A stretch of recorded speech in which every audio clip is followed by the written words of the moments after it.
Number 5. The Gainesville Ripper. In March 1994, a struggling actor and screenwriter named Kevin Williamson became engrossed in a news program about the murders of 5 college students. The story revealed that over the course of 3 days in August 1990, the 5 students had went missing, soon to be found deceased, after a drifter terrorized the town of Gainesville, Florida. The drifter, known as the Gainesville Ripper, murdered the students and left their bodies in very disturbing ways, such as bodily mutilation, dismemberment, as well as leaving them in sexually provocative positions. After looking into more reports surrounding the gruesome events, Kevin Williamson, who was admittedly scared out of his mind, picked up a pen and began writing the movie Scream. The killer, whose real name was Danny Rowling, was eventually caught and admitted to a total of 8 killings, including an 8-year-old child. Mr. Rowling was sentenced to death by lethal injection and executed in 2006. So these guys have all told me they promised that they won't tell anyone. I was going to ask you how the food is here. Well, Complain about it. They said they promised they won't. it ain't so bad. No? Not really, no. It's prison food, though, you know. There's a big difference between that and McDonald's. And the Cajun food? You don't get Cajun here? No, you don't get any Cajun food. Number 4. The Backpack Murderer. Between the years of 1989 and 1994, a series of events known as the Backpack Murders unfolded in New South Wales, Australia. Young backpackers visiting the island had been vanishing without a trace. That is, until September 1992, when the bodies of the first 2 victims were discovered. 2 British backpackers, Caroline Clark and Joanne Walters, had disappeared a few months earlier. When their bodies were found, one of them had been stabbed 15 times and the other had been shot 10 times. A year later, 2 more bodies were discovered. A month after that, another 3 bodies. All had similar marks and patterns. All were victims of the same man, Ivan Milat. After failing to abduct what would have been his next victim, the police were able to narrow down the suspect list and began looking towards Milat, who was swiftly identified and arrested. In 1996, having confessed to 7 murders, Milat was ordered to serve 7 life sentences, although police believe he was responsible for the murder of a lot more missing backpackers.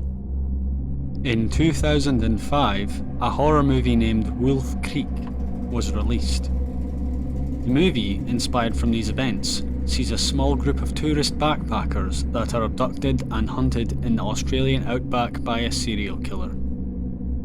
In 2019, while still incarcerated at Long Bay Correctional Centre, Australia's worst serial killer, Ivan Milat, died in agonising pain from stomach cancer. His only response to the family interviews, quote, "What do you want me to watch this for? They only say what you expect them to say. I don't feel sorry for them. Why should I feel sorry for them?" If you've got one religious bone in your body, Ivan, and there's talk in the paper, and I don't know how true it is that you reckon you're going to heaven, mate, you're gonna need something to get a foot in the door, champ. As police left Milat to take his last breaths, they spoke of grief for his victims. He told them, quote, "I don't care, that's it." As they walked out, they invited him to reach out at any time. "Don't hold your breath, waiting for me to call," was all Milat said. Ivan's nephew, Matthew Milat, has been sentenced to 43 years jail for axe murdering a mate who begged for his life right up until his final breath. Tenzeli Southwood was in court. The day after the murder, he gloated to friends, "You know my family, you know the last name Malat. I did what they do." He makes me sick. He shows absolutely no remorse. It just makes me... Number 3. Sonny Bean. Alexander Sonny Bean was the head of a large family in Scotland during the 16th century that murdered and cannibalised over 1,000 people in the span of 25 years. Living in a cave, Sonny and the other members of the incestuous family left only at night to ambush and kill travellers before taking them back to the cave and consuming them. As the family grew, the need for more human flesh also grew. More and more the clan would kill, until one day, a would-be meal escaped and alerted the authorities. A search party sent by King James VI scoured the area until finally finding the cave of the family. Every family member, including children, were marched to Edinburgh and then publicly executed. The women of the family were burnt at the stake like witches, while Sonny and his fellow men had their genitalia cut off and thrown into the fires. Followed by this, their hands and feet severed and were left to bleed to death, with Sonny shouting his haunting dying words, "It isn't over. It will never be over." While there is no official documentation of these events, the legend is still widely believed to be true. After reading about Sonny Bean in the 1970s, Wes Craven was inspired to make the film The Hills Have Eyes. The movie follows a suburban family targeted by a group of cannibal savages after becoming stranded in the Nevada desert. It spawns 2 sequels, as well as 2 more films in a remake film series. Number 2. John Wayne Gacy. In 1978, John Wayne Gacy was arrested for assaulting and murdering at least 33 children and young men.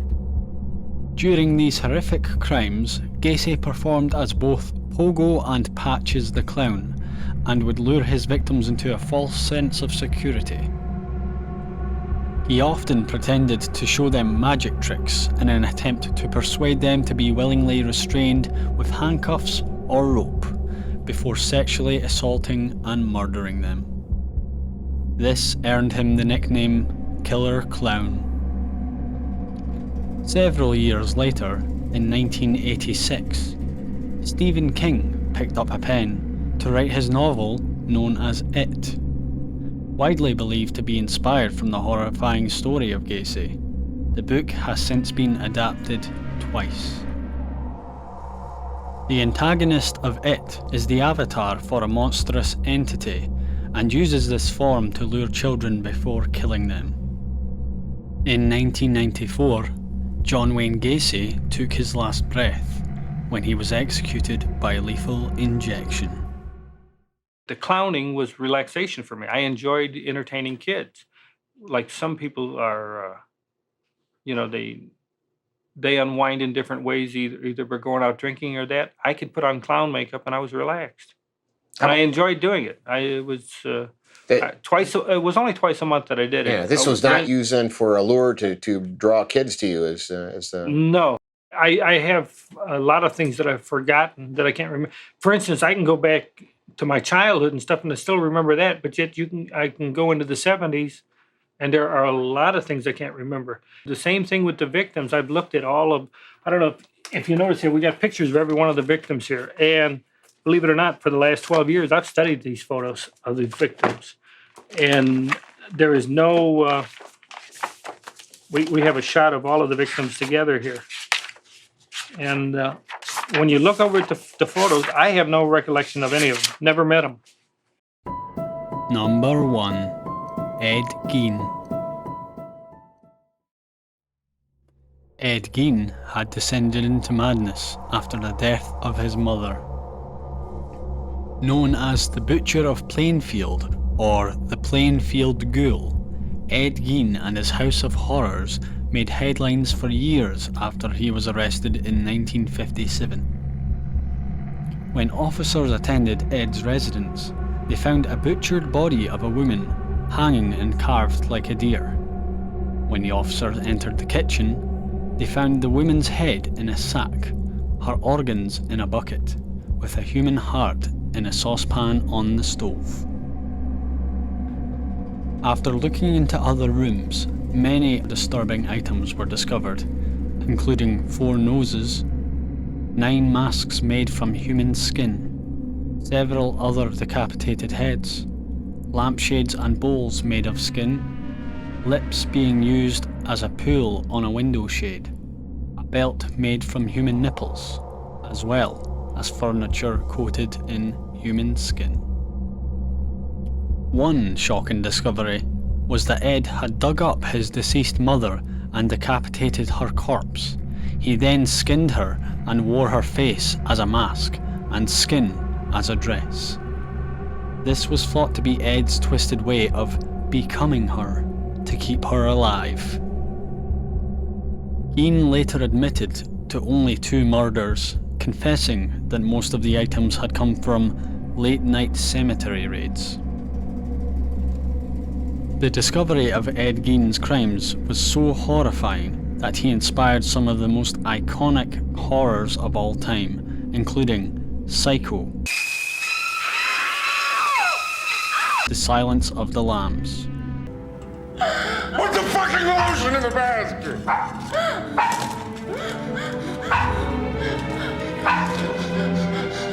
and of course, the Texas Chainsaw Massacre.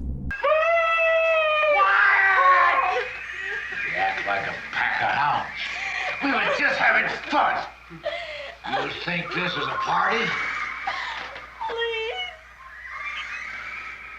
You can make him stop. No, he can't. In 1984, Ed Gein died at the Mendota Mental Health Institute due to lung cancer at the age of 77. Police explored what few leads they had. Ed Gein was never questioned. No one considered him a suspect. It was too far-fetched to imagine that the quiet, hard-working bachelor could possibly be a killer. I can still remember, somebody said, well, I wonder where Mary Hogan is. Well, he said, she's over by my place. He said, I got her over there. And everybody said, ah, yeah, Eddie, you got her. Yeah, we know Eddie, yeah. Something about his eyes that bothered me. I didn't feel like he was a person I would trust. Strange. Gein had a reputation around town as odd, yet harmless. Behind closed doors, however, he struggled to cope with life after mother. Psychiatrists who interviewed Gein concluded that during the years after his mother's death, his psychological problems crossed the line into psychosis. Mr. Gein's mother. Thank you guys for watching. If you enjoyed, don't forget to like and subscribe. I would be eternally grateful for that. I'll catch you in the next one, guys. Stay scared and stay safe.